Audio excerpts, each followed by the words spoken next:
اور وہ اکابر علماء میں سے بھی شمار کیے جاتے ہیں.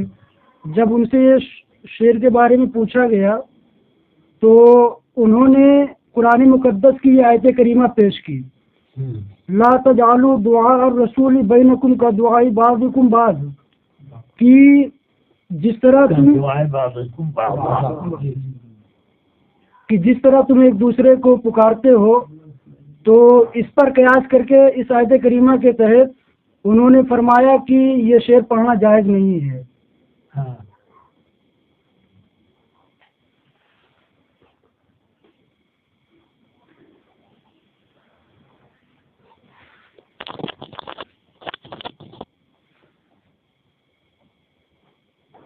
یہ لا تجعلوا دعاء الرسول بینکم دعاء بعضکم بعضا کا کیا معنی ہے؟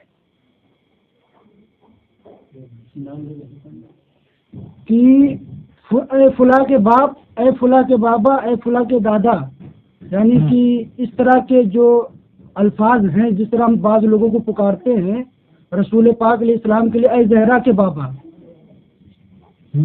تو لفظ زہرا یہ رسول پاک علیہ السلام کے لیے اس طرح کے القاب ذریعے سے حضور علیہ السلام کو پکارنا بعض لوگوں کو نامناسب تھا، ذرا سا لگ رہا ہے اردو میں، یا ابا زہرا اگر کہا تو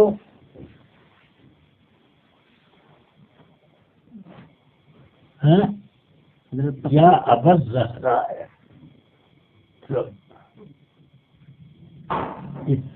اس کہنے میں کیا ہے؟ لیکن جس طرح بعض لوگ پکارتے ہیں نا اسے عام طور سے کہ اے فلاں کے باپ، اے فلاں کے دادا، اے فلاں کے بھائی، تو اس طرح نہیں محسوب معلوم ہو رہا ہے حضرت اس سے. حضرت تفسیر ابن کثیر میں اسی آیت کے تحت ہے ولا تقولوا یا ابن عبداللہ. ہاں، یا ابن عبداللہ. تو بنوت خود ایک ایسا ہے کہ رسول پاک صلی اللہ علیہ وسلم کے لیے بنوت کا لفظ جو ہے خطاب کرنے میں یہ ہو جائے گا کہ اس میں ذرا تقریم کی شان نہیں ہے. تو جو ایسا شعر پڑھے تو اس پر کیا اس پڑھنا چاہیے حضرت ایسے اشعار کو؟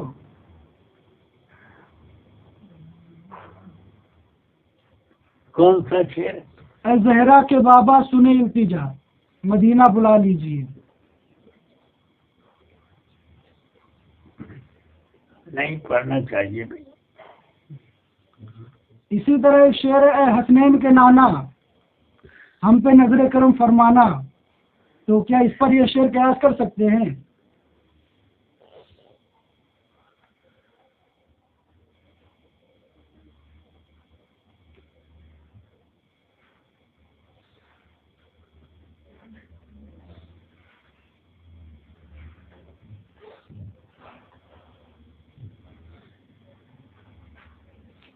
ہاں، کیا ہے؟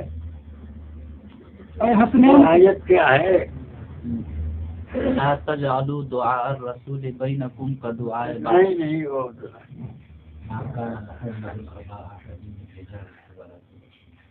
ہاں کیا دھیان سے اتر گئی.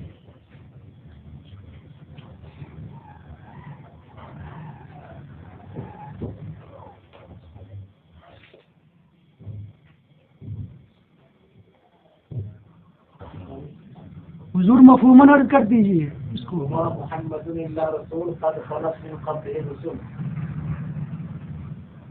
نہیں وہ نہیں. ما كان محمد ابا احد من رجالكم ولكن رسول الله وخاتم النبيين. ہاں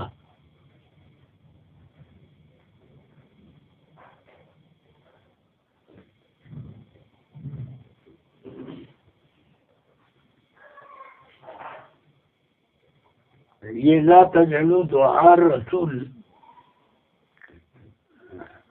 بینکم کدعاء بعضکم بعضا.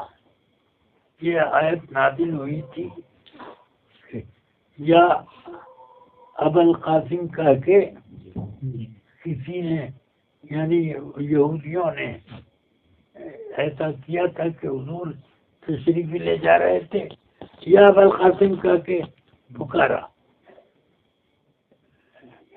تو جب کیا ہے حضور متوجہ ہوئے، کیا ہے کہ نہیں میں نے آپ کو نہیں، وہ فلاں ابو القاسم ہے اس کو میں نے بلایا.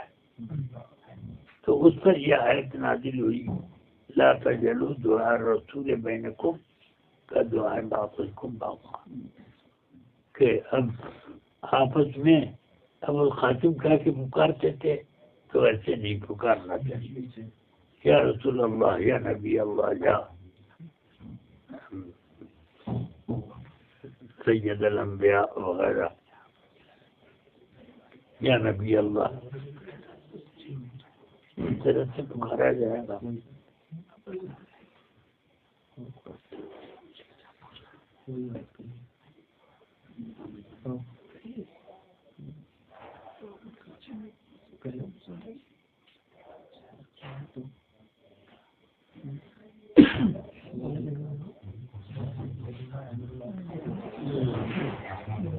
اچھا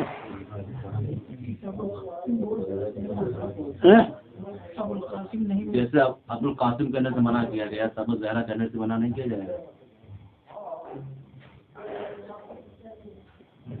تو منع کیا تھا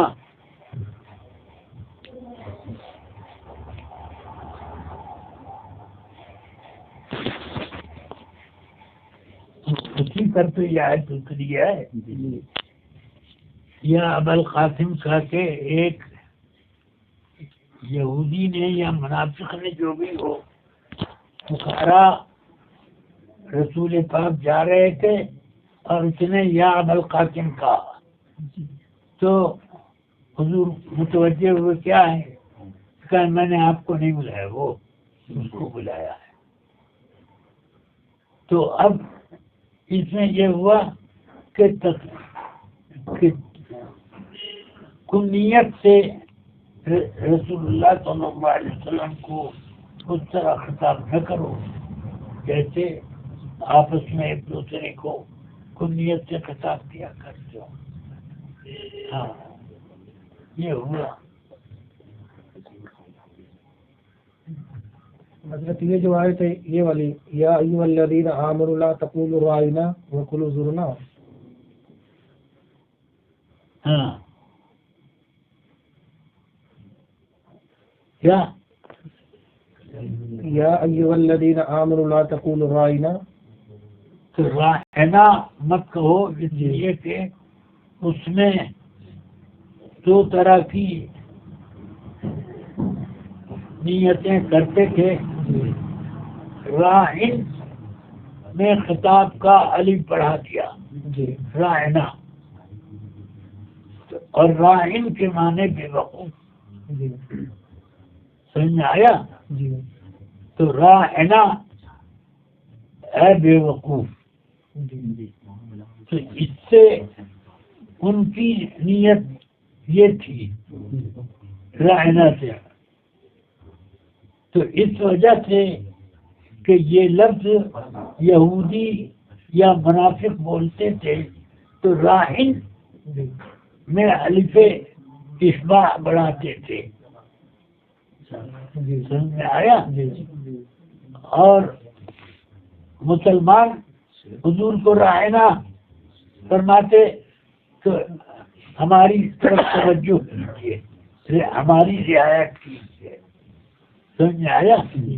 یہ تو مقصود دونوں کا الگ تھا، مگر ایک لفظ دو معنوں میں آ گیا. سمجھ میں آیا؟ راہنا یا تو راہن میں الف اشباع بڑھا کر کے خطاب کیا راہنا جیسے یاد ہے دا. سمجھ میں آیا؟ اور ایک یہ ہے کہ راعن نہیں بلکہ راعنا،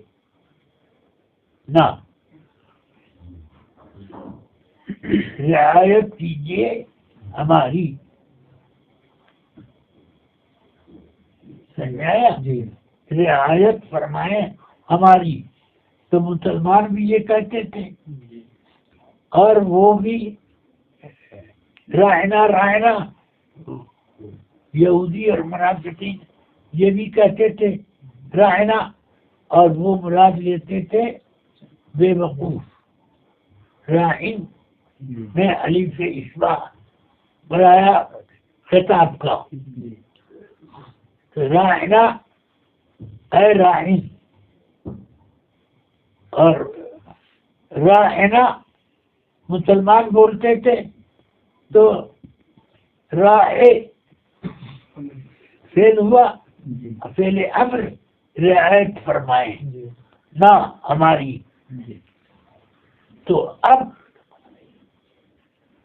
منافقین اور یہود رائنا حضور کو صفات آتے تو رائنا یہ کہتے اور نیت کرتے تھے رائے کے معنی یہ. اور دوسری روایت کیا ہے کہ ذرا اس کو دبا کے بولتے رائنا، تو رائنا ہمارے چرواہے. سمجھ میں آیا؟ تو اس وجہ سے اس لفظ سے منع کیا گیا کہ یہ لفظ بولا جائے گا ایک طرح، مگر مانے دونوں کے، وہ دونوں دو طرح ہوئے، کیونکہ لفظ میں ایک میں فعل امر لیا رائن رائے، سمجھایا؟ رائے نہ ہماری رعایت فرمائیں. تو یہ فعل امر تھا، اور رائنا تو یہ ہوا ہے ہمارے چرواہے. رائی کے معنی چرواہا، سمجھ آیا؟ یا یہ کہ رائنا وہ بولتے تھے وہ بھی، مگر مانا یہ لیتے تھے کہ رائن میں الف اشباع ہم بڑھا کے بول رہے ہیں. تو مطلب تو یہ ہوا رائنا ایک بے وقوف. یہ تو اس بنا پر منع کیا گیا. اور یہاں سے مسئلہ استنباط ہوا کہ وہ لفظ جس کے دو معنی ہوں، ایک قبیح اور ایک صحیح، تو اس لفظ کو رسول پاک کی شان میں استعمال کرنا جائز نہیں ہے. یہ استنباط ہوا. حضرت ایک سوال یہ ہے کہ ماں باپ کی نافرمانی یہ گناہ کبیرہ ہے، اور فقہا فرماتے ہیں کہ یہ گناہ صغیرہ ہے، تو اس میں کیا تطبیق ہوگی؟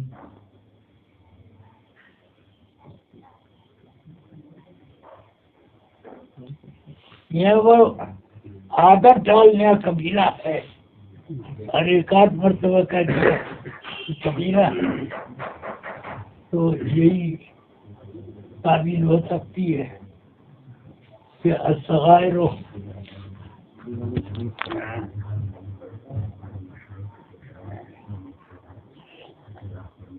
صغیرہ پر ڈٹے رہنا. الصغیرۃ تکون کبیرۃ بالاصرار والکبیرۃ توفیٰ بالتوبہ سے تمام ہو جاتا ہے.